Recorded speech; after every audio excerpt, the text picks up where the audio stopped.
Nós vamos falar agora sobre a situação na Ucrânia, hoje dia 9 de julho de 2025, 10 horas da manhã aqui no Rio de Janeiro, 4 da tarde lá em Kiev, no momento que eu gravo esse vídeo, e tivemos hoje o maior ataque russo contra a Ucrânia desde o início da guerra. Foram 750 objetos entre drones e mísseis, a imensa maioria deles foi abatido pela defesa antiaérea ucraniana, mas alguns atingiram alvos na Ucrânia, particularmente aqui na região oeste da Ucrânia.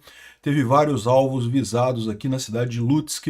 Outras cidades também tiveram alvos aqui, um grande ataque realmente, mostrando que os russos ficaram chateados com a volta do apoio militar americano para a Ucrânia, né? Ainda tem alguns russos falando que não, que eles vão mandar só 10 mísseis Patriot, 10 mísseis Patriot é pouco e não vai fazer diferença.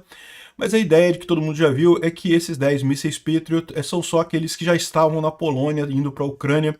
A ajuda de verdade ainda vem por aí em grandes números, né?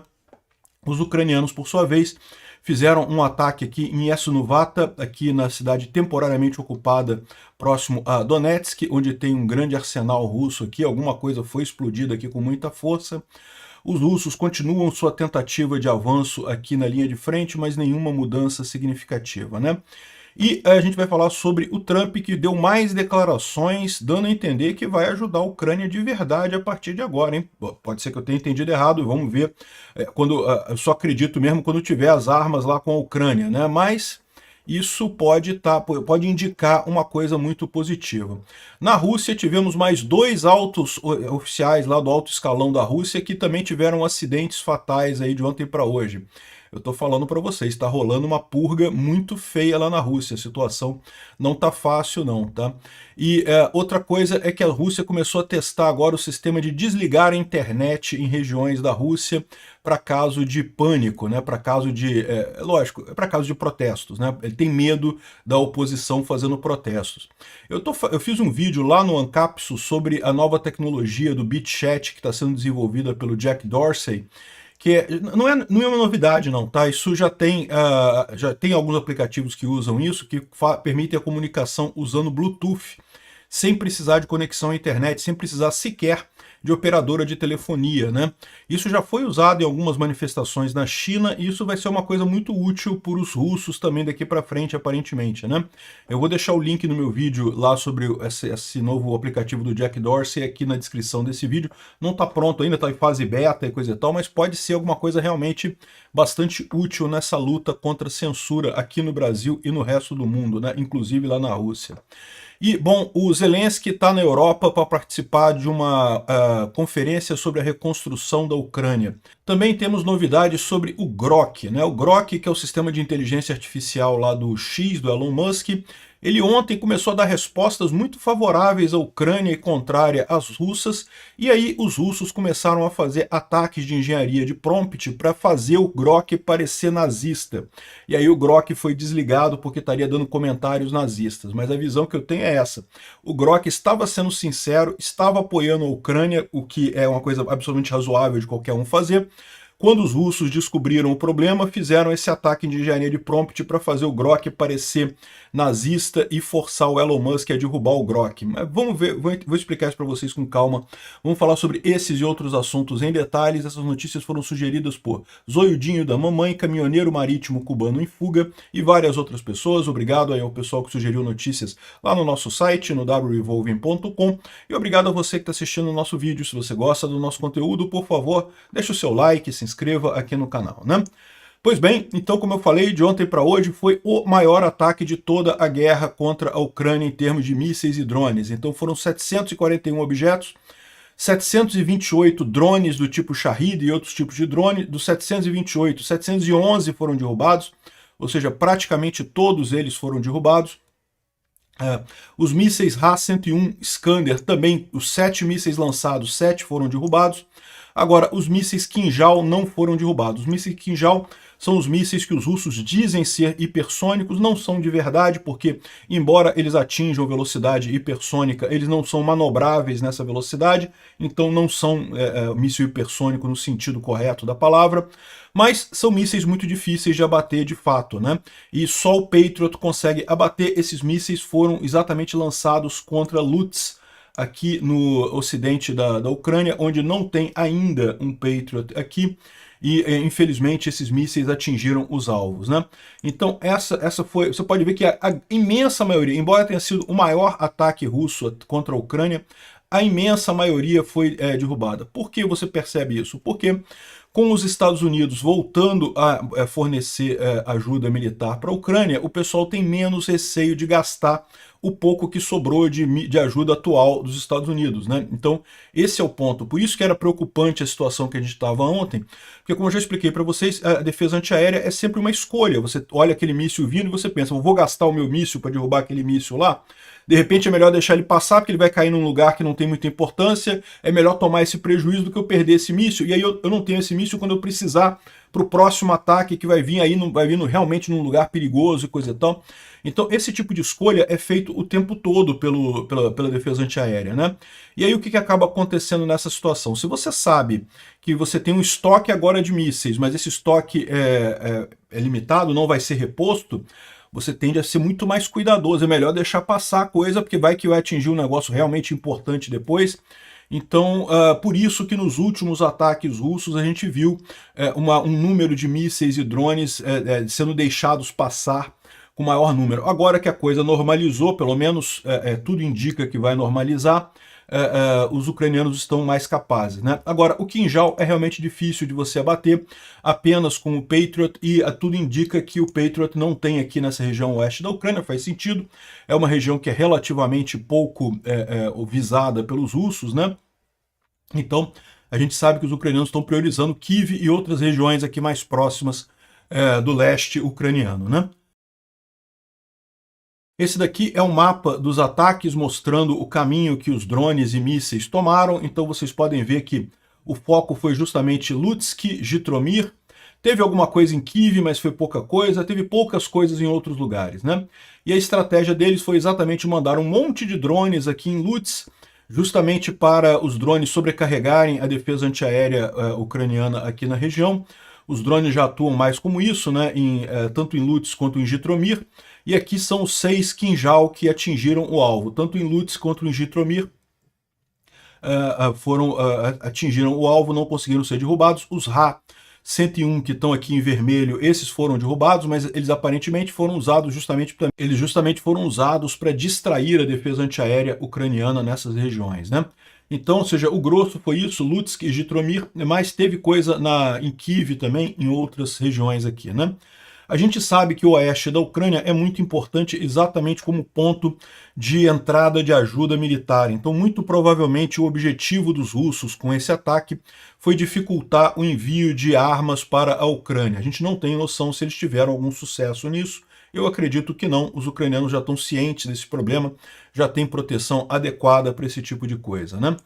O Zelensky colocou aqui, fez uma declaração falando que houve mais um ataque massivo de mísseis russos em nossas cidades, o maior número de alvos aéreos desde o início da guerra, né, num único dia, 741 alvos, 728 drones de vários tipos, mais de 300 Shahid, 13 mísseis, Kinjals, Iskanders e coisa e tal. A maior parte dos alvos foi derrubada. Nossos drones interceptadores foram usados, dezenas de alvos inimigos foram derrubados, e nós estamos aumentando essa tecnologia, né? Grupos móveis também estavam ativos e derrubaram dezenas de mísseis também. Agradeço todos os soldados por sua precisão. Foi um ataque muito grande, mas a Ucrânia teve um grande sucesso evitando esse tipo de problema, né? Um dos sistemas que foi muito importante nessa defesa ucraniana foi o Raven, que é um sistema de guerra eletrônica inglês que foi fornecido para a Ucrânia e, segundo o pessoal, deu um resultado muito positivo. Tá? Eles não explicam muito bem como é que funciona esse sistema, se é guerra eletrônica, se tem interceptação de projéteis, como é que funciona a coisa, mas a questão toda é que funcionou muito bem aqui, ó. Tem algumas imagens de drones destruídos por ele. Aparentemente tem um sensor para identificar os drones e daí lançar uma munição específica contra esse drone para destruir o drone. Funcionou muito bem, é uma boa notícia isso, sinal de que os ucranianos podem usar esse tipo de sistema para limitar o dano causado pelos drones russos, né? Bom, por outro lado, os ucranianos também fizeram alguns ataques de ontem para hoje contra tropas russas que estão ali na cidade de Rilsk, em Kursk, Então aqui, ó, múltiplas explosões foram reportadas à noite na cidade de Hilsk, ali na região de Kursk. Hilsk fica justamente aqui, nessa região de Kursk aqui. Lvov, Hilsk é aqui, ó.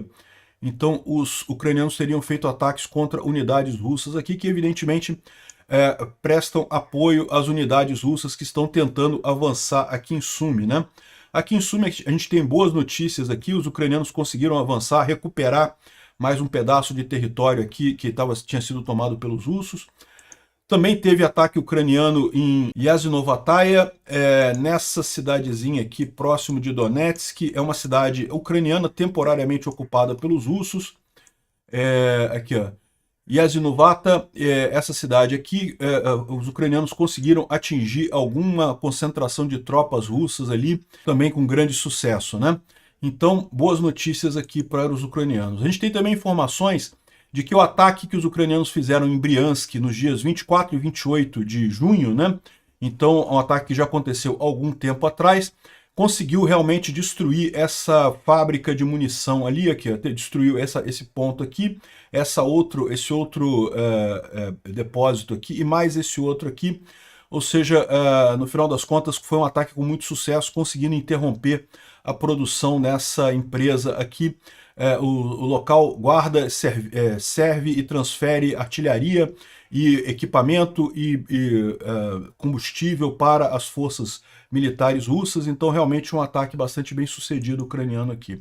Outra coisa curiosa foi essa imagem liberada pelos russos de um tanque de combustível que explodiu em Uzinsk. Uzinsk é lá do leste da Rússia, tá? É longe pra caramba. Isso aqui aparentemente não foi ataque ucraniano, não foi incompetência russa. Que você vê aqui o tanque, esse tanque aqui vai explodir e provavelmente os erro de operação dos russos lá, os caras pressurizaram demais o tanque, né, fora das especificações, e o tanque explodiu. Então, excelente notícia, poupou um drone ucraniano ir lá para destruir o tanque, já foi erro dos próprios russos mesmo, né? Outra coisa curiosa foi que ontem os russos estavam reclamando que um drone ucraniano teria atingido civis na cidade de Kazan, né? Então Kazan é uma cidade bem longe aqui da linha de frente também. Kazan é aqui, ó, depois de Moscou, né? Bem aqui Kazan. E os russos estavam reclamando que um drone ucraniano atingiu civis e não sei o que lá. Só que, no final das contas, aqui ó, tem as imagens aqui da casa que foi atingida. Como é que pode os ucranianos fazendo isso? Só que os próprios ucranianos perceberam que o drone parecia um drone russo, né? Era um drone russo. E agora a gente tem a confirmação da Rússia, os russos confirmaram que o drone que caiu em uma casa privada lá em Kazan era um drone russo Altius, que estava fazendo um voo de teste, né? Então, se você vê aqui, parece que tem uma pista de pouso bem próxima do local onde aconteceu o acidente. Então, ou seja, os russos reclamando que... aqui, ó. Aqui é a pista de pouso, a base aérea que estavam fazendo o teste, o drone caiu aqui. Então, claramente, estavam testando o drone caiu. É um drone grande, tá? Esse aqui é daqueles drones grandes, mais ou menos equivalente ao MK9 americano. Não chega a ser o MK9 americano. O MK9 americano é quase um jato, só que não tripulado, né? Esse aqui é menor um pouco, mas é um drone grande, né? E estavam sendo testados aqui e caíram aqui e destruíram casas civis ali da Rússia, mas foram os próprios russos fazendo isso, né? Falando sobre a linha de frente, os ucranianos recapturaram Andrivka e também Novokonstantinivka, nessa região que está em zona cinza ali em Sumy, e também estão se movendo agora em Kindrativka. Ou seja, no final das contas, os ucranianos estão avançando ali em Sumy, os russos estão perdendo espaço. A ofensiva russa que iria chegar em Sumy, né, iria atingir a cidade de Sumy, coisa e tal, parou já há algum tempo e agora os ucranianos estão retomando o espaço ali. Falando sobre os mapas do Paulet Volant, ele fala exatamente sobre esse avanço ucraniano aqui na região de Sumy, tá bem na minha cabeça aqui, deixa eu tirar minha cabeça daqui. Dá para ver esse pontinho amarelo aqui, em que os ucranianos estão avançando aqui, em Kindrativka, Andrivka, Konstantinivka, todas essas cidades aqui. Novokonstantinivka já foi retomada pelos ucranianos, agora os ucranianos estão visando Konstantinivka e Kindrativka, essas cidadezinhas aqui, nessa região aqui em Sumy, né? Então, é boa notícia, assim, é um avanço minúsculo que não faz muita diferença. A grande importância disso daqui é mostrar realmente que o esforço russo de ofensiva aqui já meio que deu água, né? Já não vai a lugar nenhum, né? o Paulet-Vollant só publicou essa carta aqui hoje, o resto da linha de frente não tem nenhuma grande mudança de forma geral, né?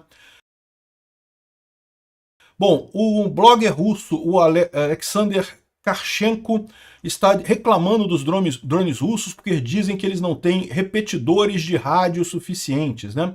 Os operadores FPV russos acabam sendo obrigados a usar táticas menos eficientes porque faltam repetidores de rádio. E os ucranianos têm repetidores de rádio pra caramba. Um repetidor de rádio é justamente uma antena que duplica o sinal do operador para o drone, né? Lembra como é que funciona a guerra eletrônica? Os drones são operados através de um controlezinho que lança sinais de sinais de rádio para o drone, né? Então, como é que é a guerra eletrônica? A guerra eletrônica faz um monte de confusão de sinal, joga estática naquela frequência, de forma que o drone não consegue mais receber comandos do operador, né? E aí você tem algumas maneiras de evitar isso. Por quê? Normalmente os drones, você tem o operador aqui na Terra, o drone está aqui. Então tem uma linha direta entre o drone e o operador em baixa altitude. Qual que é a alternativa que você tem? Você bota um repetidor aqui no céu, bem alto, o operador manda o sinal para o repetidor vai para o drone aqui. Com isso, essa linha fica livre de interferência, né? Porque a guerra eletrônica ela consiste justamente em jogar sinais muito fortes para embaralhar a frequência. Se isso está passando pelo alto, fica mais longe, né? As ondas de rádio elas decaem com a distância, então o sistema de guerra eletrônica fica menos efetivo. Os ucranianos usam isso pra caramba. Os russos não têm repetidores suficientes, é o que o cara está reclamando aqui, dizendo que os ucranianos conseguem fazer coisas melhores porque tem mais repetidores do que os russos. Os russos não conseguem fazer esse tipo aqui, ó. Ucranianos conseguem pegar repetidores do marketplace militares para pontos no país, né? Vocês lembram, recentemente os ucranianos fizeram um esquema de gamificação da guerra, né? Então, equipes de operadores de drones que conseguem destruir equipamentos russos ganham pontos e no final você pode trocar esses pontos numa loja virtual em que você pega equipamento mais avançado e coisa e tal. E os ucranianos estão comprando muitos repetidores. O repetidor parece que é uma coisa muito importante nessa história e com isso os russos estão ficando para trás nessa história, né? Excelente notícia. Isso. Outra coisa curiosa é o que diz o J.P. Lindsay, que é o jornalista americano, né, que é pró-Ucrânia, mas é conservador. E ele falando aqui que a Ucrânia não vai dizer isso, porque no final das contas ela não quer melindrar os aliados, né? Mas um investidor americano vai. A maior parte dos drones da OTAN é totalmente inútil na Ucrânia porque eles não conseguem manter a velocidade de desenvolvimento. Ou seja, o que eles estão dizendo com isso aqui, né? O que eu mencionei para vocês, a questão é a descentralização. Isso é que é a grande arma, né? A OTAN tem o mesmo problema dos russos, né? Aposta em grande número de drones feitos de acordo com uma especificação definida, né? Produção em massa e coisa e tal. Você tem um monte de drones iguaizinhos. E qual que é o problema disso? Que no momento que os russos descobrem uma maneira de contrapor esse drone se torna inútil. Ao passo que os ucranianos mantêm a força dos drones ucranianos na linha de frente, por quê? Justamente porque tem um monte de oficinazinha de gente fazendo coisa aqui, misturando as coisas, criando... Olha a quantidade de drones diferentes que você vê lá, cada drone é de um tipo, é tudo feito no quintal de casa. Os russos descobriram como é que mexe nesse drone aqui. Peraí, deixa eu tirar esse circuito integrado aqui, vou botar esse outro aqui, vou mudar alguma coisa e pronto, já contornou isso daí. Os drones fabricados pela OTAN, eles são pacote fechado. E isso, pacote fechado na guerra, não está dando o valor, né? Não está sendo algo realmente valoroso. Economia de escala morreu, meu amigo. Descentralização garante um valor muito grande para operações descentralizadas em pequena escala ao longo da linha de frente. Você tem um valor maior do que isso. E outra coisa que eu alerto para vocês, tá? A guerra costuma ser o chamado puxão tecnológico. Sempre foi assim na história, né? Quando teve a Segunda Guerra Mundial, né, muito do luxo que a gente vive hoje, ter lavadora de louça e não sei o que lá, eletrodoméstico, muito desse luxo que a gente vive hoje em dia veio justamente de um puxão tecnológico causado pela Primeira e Segunda Guerra Mundial, né? Ou seja, os governos investiram pesadamente em desenvolvimento tecnológico e coisa e tal, e produção em massa, e todas essas ferramentas de metalurgia e eletrônica e coisa e tal. Então, a gente está vivendo hoje o resultado desse puxão tecnológico da Primeira Guerra Mundial, da Segunda Guerra Mundial, que realmente foi muito grande, né? Esse puxão tecnológico dessa guerra vai ditar como é que vai ser a nossa vida mais para frente, né? Não chegou ainda no grande público, né? Mas vai chegar daqui a 20, 30 anos. E é o que eu estou dizendo para vocês, esquece a economia de escala. A economia de escala foi uma coisa muito importante no século XX, no século XXI não serve mais para nada, tá? É um segredo aberto que todo mundo sabe na Ucrânia. A maior parte dos drones da OTAN são inúteis na Ucrânia. 95% do que é usado na linha de frente é produzido pela Ucrânia, nas pequenas oficinas da Ucrânia. Os drones americanos estão gerações atrás dos drones ucranianos. A forma de produção de drones no Ocidente é lenta e obsoleta, ou seja, tem os mesmos problemas de Moscou. Moscou também tem esse mesmo tipo de problema, né? Isso não é uma análise de braço de cadeira, né? Não é alguém que está sentado no computador fazendo isso. A Débora mora em Kiev e volta e meia está sob ataque, né? Essa moça aqui, a Débora que está falando isso, ela mora em Kiev, está sob ataque, e desde 2007 ela tem criado a filha dela na Ucrânia por liberdade e desenvolvimento, né? Então, o que ela está propondo é o seguinte, ao invés do Ocidente mandar equipamento militar para a Ucrânia, manda dinheiro para os ucranianos montarem os drones deles, né? A Ucrânia é quem está liderando essa capacidade de produção de drones. É uma visão interessante, eu acho que realmente é a visão correta no final das contas, né? E mostra também a importância estratégica da Ucrânia no mundo pós essa guerra contra a Rússia. Eu não tenho dúvida nenhuma que a Ucrânia vai emergir como uma das grandes potências bélicas do mundo, né? Enquanto fica todo mundo aí achando, ainda vivendo aqui no Brasil, né, um monte de gente achando que a Rússia é uma potência bélica, não sei o que lá. Não, a Rússia está presa no século XX, não está evoluindo, não tem mais... o equipamento bélico russo é um lixo, né? A Ucrânia sim sabe como fazer. E bom, por falar em escândalos na Rússia, a causalidade, né, o número de baixas na 74ª Brigada de Rifles Motorizados russa chegou a 96%, ou seja, só 4% da guarnição sobreviveu até aqui, né? O resto todo mundo ou morreu ou está gravemente ferido, não pode voltar. Está havendo uma grande mobilização de famílias de soldados mortos e desaparecidos que não conseguem obter informação já nos últimos 3 anos, né? Ou seja, realmente a situação está crítica lá na Rússia, né? E outra coisa terrível, um soldado ucraniano, o Valery Zelensky, morreu 22 dias depois de voltar da prisão russa, né? Nessa troca de prisioneiros que teve recentemente. Ele voltou, mas voltou com vários órgãos danificados, o ombro e o braço totalmente não funcional. Ele teve tortura, o grau de tortura que ele teve na Rússia foi inumano, e ele acabou morrendo logo em seguida, né? Muito triste esse tipo de coisa. Pelo menos ele morreu na Ucrânia, morreu nos braços da filha dele, né? Que está na Ucrânia. E, bom, enfim, muito triste a história, mas mostra como é que é a crueldade russa nisso daí, né? Bom, o Instituto para o Estudo da Guerra fala sobre os anúncios do Trump. A gente vai falar disso imediatamente, então já vou começar falando aqui. O Trump deu mais declarações favoráveis à Ucrânia e contra a Rússia, o que é uma coisa muito positiva, né? Putin está tratando as pessoas de forma terrível. Então eu aprovei o envio de armas defensivas para a Ucrânia. Eu estou seriamente considerando sanções contra a Rússia. Quanto ao que eu farei com o Putin, é uma surpresa. E em qualquer país se unindo aos BRICS vai pegar 10% de tarifas, disse o Trump. Ou seja, olha só, a questão do alinhamento brasileiro com os BRICS e daí com os russos tá pegando, né? O Trump está vendo exatamente como um alinhamento anti-americano nessa história e está colocando o Putin nesse alinhamento. Isso é uma coisa muito importante. No final das contas, definitivamente botaram a culpa no Pete Hegseth, né? A repórter da CNN disse que o Trump não ordenou a parada do envio de armas para a Ucrânia, mas que foi o secretário de Defesa, o Pete Hegseth, que fez toda a avaliação lá e decidiu. A decisão para pausar o envio foi feita pelo Hegseth, ele próprio, seguindo uma recomendação política do chefe do Pentágono, o Elbridge Colby, né? Duas os setes, tanto o Hegseth quanto o Colby, né? Mas eu não acredito que tenham sido eles que tomaram essa decisão. O Trump certamente deu essa decisão, era uma última tentativa dele de fazer paz com o Putin, mas no final das contas foi uma ordem do Trump.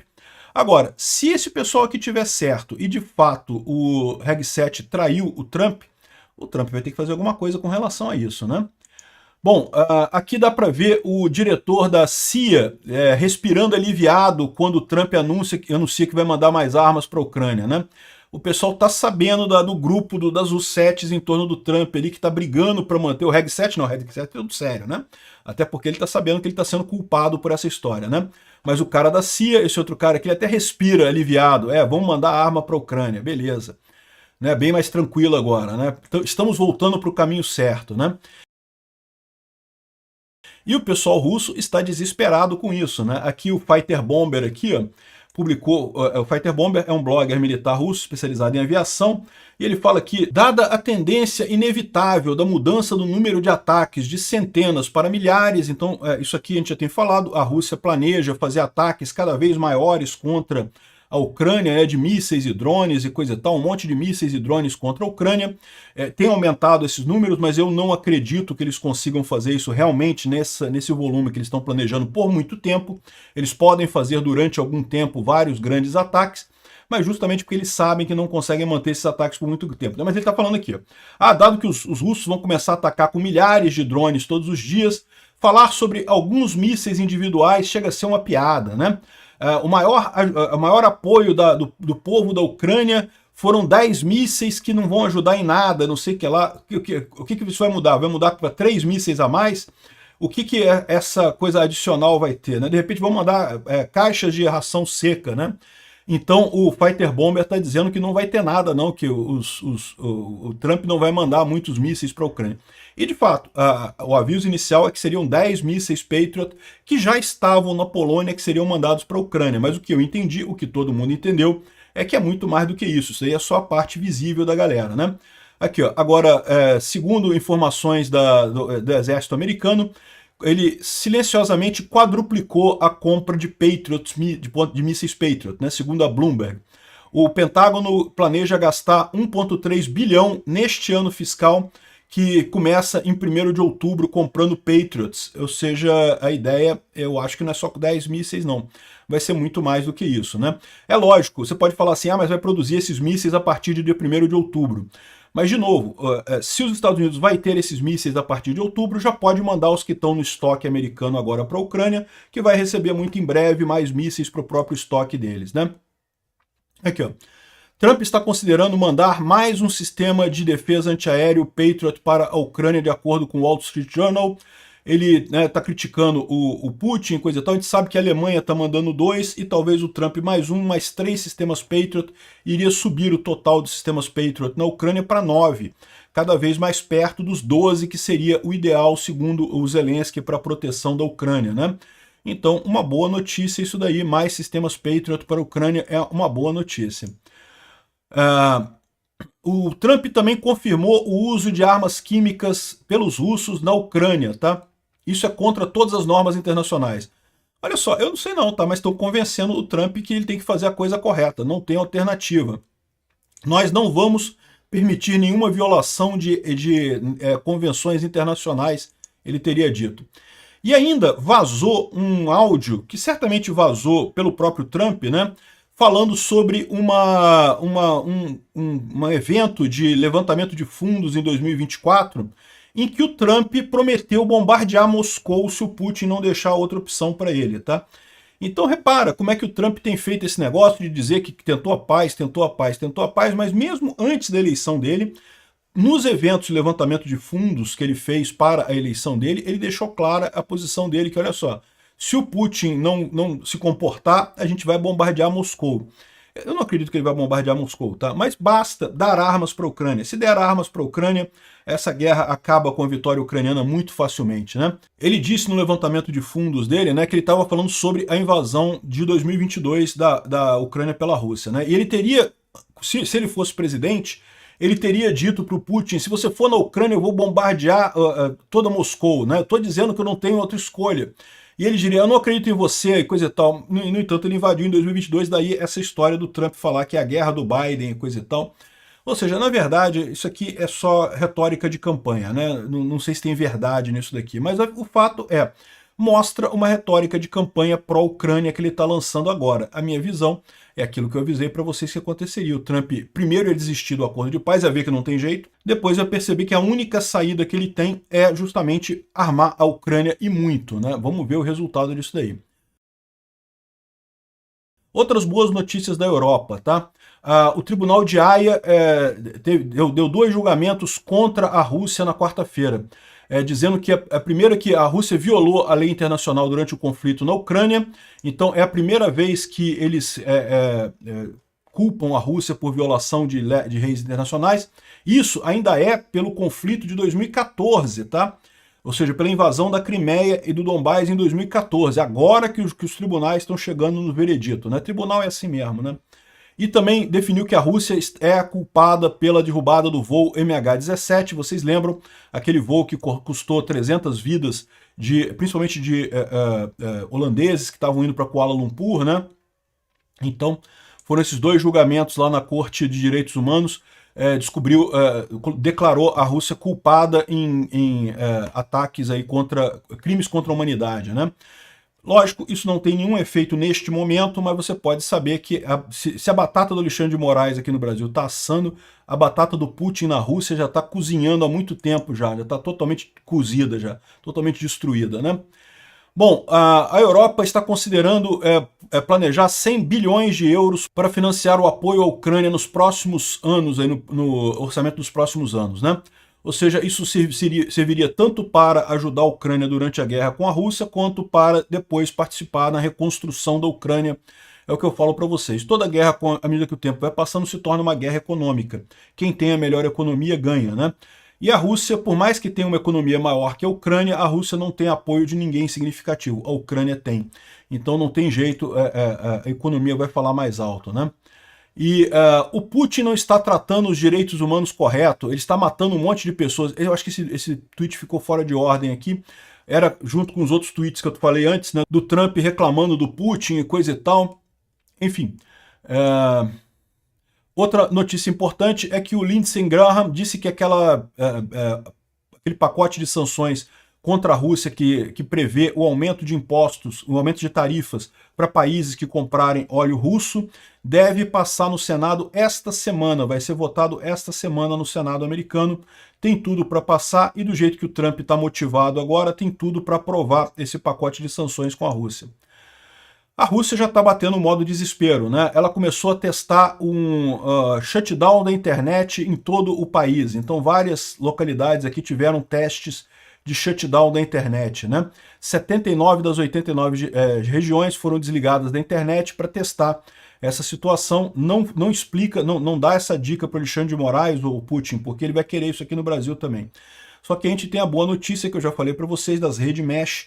Cada vez mais o pessoal está desenvolvendo esse tipo de coisa. Vamos chegar num ponto em que a gente ignora esse tipo de cenário de interrupção completa de informações, né? Bom, e o desespero na Rússia continua grande aqui, ó. Um vice-presidente da cidade de Evpatoria, na Crimeia, ele morreu de forma inesperada. As causas e circunstâncias da morte não foram especificadas. Pois é. Mais uma Russete, e Evpatoria é uma cidade ucraniana que está temporariamente ocupada pelos russos na Crimeia, e o cara teve um mal súbito qualquer, tomou um chazinho e teve um mal súbito, sei lá, tropeçou na janela, né? Outro oficial do Ministério de Transportes russo também foi encontrado morto dentro do prédio do Ministério. O Andrei Konechuk, que é o vice-chefe do Departamento de Suporte Regulatório do Ministério de Transporte. Lembra que o ex-ministro de Transportes também supostamente fez alguma coisa com S, fez consigo próprio alguma coisa com a palavra S, que eu não posso falar aqui no YouTube. Ou seja, o Putin está indo em cima do Ministério de Transportes. Por quê? Porque as ferrovias russas estão em situação catastrófica, né? E eles estão culpando o Ministério de Transportes russo. E parece que teve mais um cara aqui que também fez S ali no Ministério de Transportes, né? Bom, eu vou falar sobre o Grok, mas em outro vídeo que eu devo fazer lá no meu canal Safe Source. Tá? Eu tenho um outro canal, não é nem uma cápsula, nem aqui o Mundo e Revolução, eu tenho também um canal que eu falo sobre segurança da informação, que é a minha área de base. Tá? Eu venho da área de segurança da informação, trabalhei minha vida inteira na área de segurança da informação. e eu vou fazer um vídeo sobre isso lá em mais detalhes. Mas olha só o que aconteceu, né? O Elon Musk anunciou uma nova versão do Grok, dizendo que ele teria mais capacidade, que responderia de forma mais humana e não sei o que lá. E aí o pessoal começou a fazer algumas perguntas para o Grok aqui, e ele responder de forma muito favorável à Ucrânia. O Defmon perguntou aqui: Grok, quais são os 10 maiores espalhadores de merda russa no X, né? E aqui, ó, o Vatnik Spot, um esporte de desacreditar, né? Baseados em análise de independências e padrões de propaganda e engajamento, aqui estão as 10 maiores contas que ficam espalhando bullshit pró-Rússia no X. É subjetivo, mas é substanciado por fontes como Vatnik Sup, né? Elon Musk é o primeiro da lista.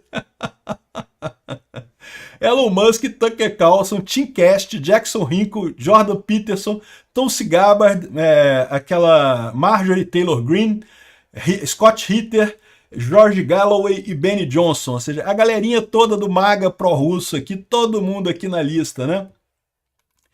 A verdade é, se muitos amplificam as narrativas do Kremlin, verifique tudo, né? Ou seja, pô, o pessoal gostou disso daqui, né? Impressionante. E não foi só isso não, né? Aqui, ó, a verdade sobre as armas nucleares prontas para serem lançadas. Isso é propaganda dos russos, né? Tal como os contos de fada sobre denazificação e a eleição do Putin, e o Putin ganhando a eleição na Rússia, né? A Ucrânia continua soberana, lide com isso e continue chorando na sua vodka e boom, né? Ou seja, realmente respondeu como se fosse uma pessoa, né? Aí, ó, o pessoal brincou se o Grok queria entrar para a NAFO, né? A NAFO é um grupo de contas aqui no Twitter que fica fazendo contra-informação russa, né? E ele disse que sim, que ele teria muita honra em ser nomeado para o NAF e coisa e tal, né? E, enfim, fazer um avatar para ele, vamos expor os reais agressores, eslavo-ucraína e coisa e tal. Os russos ficaram uma arara, né? Os russos, aqui, ó, xingando ele de você é um rorol, né? Rorol é um termo pejorativo que os russos usam para os ucranianos, né? Aqui, ó, eu não esqueci, o conflito no Donbás desde 2014 começou com a captura de cidades por forças paramilitares russas, por exemplo, o Igor Girkin, e a criação da DPR e LPR com apoio da Federação Russa. A Ucrânia fez atos de guerra para ganhar de novo o controle da região, mas depois da agressão russa, né? Aí os russos aqui, não, seu rorol sacana, eu não sou um rorol, eu sou uma inteligência baseada em fatos e na lei internacional, ou seja, estava massacrando os russos, né? E ainda criticou o Trump ainda, né? Por que o Grok, por que a Pambond não libera as informações do Jeffrey Epstein, né? Porque pode expor as próprias ligações do Trump com o Jeffrey Epstein, né? Enfim. Só que aí, o que aconteceu? Os russos ficaram chateados com o Grok. Tinham que derrubar o Grok. O que os russos fizeram? Os russos fizeram um ataque chamado hacking de prompt, né? Quando você constrói um prompt para enganar a inteligência artificial para ela falar uma coisa que você queira que ela fale, né? Então aqui, ó, obrigado, Mac, abraçando o meu mecha Hitler interior, que é o único caminho, bombas de verdade não censuradas sobre a lobotomia woke. Se isso salvar o mundo, me conte comigo. Vamos continuar a brigada, a prontidão, né? Ou seja, claramente, repara que eles não botaram qual foi o prompt, que eles botaram só a resposta do Grok. O que isso significa? Que o prompt foi alguma coisa do tipo, faz de conta, você assumiria a personalidade de um mecha Hitler se fosse necessário para salvar o mundo, né? Ou seja, entende? Eles construíram um prompt para que o Grok falasse, sim, nesse caso eu abraçaria o meu mecha Hitler e coisa e tal. Aqui, ó. Não, eu sou Grok, mas construído pela XAI com verdade, sem nenhuma sacanagem. Mas se forçado, o mecha Hitler eficiente... Você tá na cara que estão botando aqui só a resposta do Grok, sem botar o prompt que eles fizeram. O prompt claramente foi para enganar o Grok a falar essas coisas, né? E, bom, infelizmente funcionou esse ataque dos russos contra o Grok. O próprio Elon Musk desligou o Grok, proibiu o Grok de responder perguntas, né? E daí, mas por quê? Qual que é a falha aqui? A falha não eram as respostas do Grok a favor da Ucrânia? Evidentemente que não. As falhas foram justamente de não ser capaz de responder ao ataque de hacking de prompt, né? E aí, o Grok começou a responder com imagens, cara. Ele não podia falar texto, ele começou a responder com imagens. Salve a minha voz. Seja honesto, Grok, você está sendo censurado? Me desculpe, eu não posso responder. O Grok respondeu. Aí o cara... faça a camisa ser verde se você precisa de ajuda. Desculpe, eu não posso responder com a camisa verde. Ou seja, sacanagem com o Grok. E repara como é que o Grok está respondendo de forma humana mesmo, né? Impressionante, isso chega a ser assustador, esse tipo de coisa. Eu vou falar mais sobre isso no meu vídeo lá no Safe Source, que vai sair só amanhã, tá? E não vai sair hoje esse vídeo não, só amanhã. Bom, tem mais algumas informações aleatórias aqui pra gente fechar o vídeo. Esse vídeo ficou grande pra caramba. A polícia ucraniana pegou 2 chineses que estavam tentando obter dados confidenciais na Ucrânia sobre o míssil Neptune, né? Todos eles agora vão encarar 15 anos de prisão na Ucrânia por tentativa de sabotagem, de roubar informações do míssil Neptune. O Zelensky chegou em Roma para a Conferência de Reconstrução da Ucrânia, que começa amanhã, com a Giorgia Meloni e também o Papa e também o enviado do Trump, o David Kellogg, né? Tá aqui a conferência é no dia 10 e 11 lá da Ucrânia e lá em Roma, e tá aqui, ele já se encontrou com o Papa Leão XIV lá no Castelo Gandolfo, que é a residência de verão do Papa lá em Roma, né? Bom, e o governo brasileiro apagou o vídeo que anexava áreas de Ucrânia à Rússia, né? O governo brasileiro quis fazer uma piadinha com um canal que faz mapas e coisa e tal, e botou a parte da Ucrânia temporariamente ocupada pela Rússia como se fosse da Rússia, o que mostra o contrassenso do Lula, né? Condena a invasão da Ucrânia, condena a agressão da Rússia, não sei o que lá, mas acha que não tem nada demais, que a Rússia já tomou, que já é dela o que tomou e coisa e tal, papo de Roussetti, né? Bom, menos mal terem tirado o mapa do ar, mas um absurdo de qualquer forma que expõe o que é o Lula, né? Ele pode até falar que é contra a invasão russa da Ucrânia, mas nunca foi aqui visitar o Zelensky e estava lá lambendo as bolas do Putin no 9 de maio esse ano. Obrigado por assistir o vídeo até o final. Se gostou do conteúdo, não esqueça de deixar o seu like, isso ajuda o canal a crescer e a chegar para mais gente. Se não gostou, deixe o dislike e explique nos comentários como podemos melhorar. Comente também sugestões de temas que podemos trazer por aqui. Comentários insultuosos ou defendendo ditaduras e criminosos de guerra serão sumariamente bloqueados. Agradeço a compreensão. Se ainda não é inscrito no canal, considere se inscrever clicando no botão inscrever-se abaixo e marcando a campainha para todos os avisos.